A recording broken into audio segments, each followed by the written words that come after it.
செய்திகள் வாசிப்பவர் பிரியவதனா. அரசு தொடக்கப்பள்ளி மாணவர்களுக்கு பள்ளி நாட்களில் சத்தான காலை சிற்றுண்டி வழங்கப்படும் என்று முதலமைச்சர் திரு மு.க.ஸ்டாலின் அறிவித்துள்ளார். வணக்கம். பொன்னியின் செல்வன் திரைப்படம் நேற்று வெளியான நிலையில் ரசிகர்களின் எதிர்பார்ப்பை பூர்த்தி செய்ததா?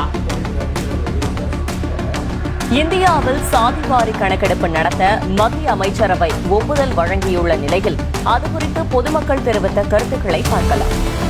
பிறந்த நாள் கொண்டாடியிருக்க ஹிட்மேனுக்கு ஒரே வாழ்த்து மழைதான்.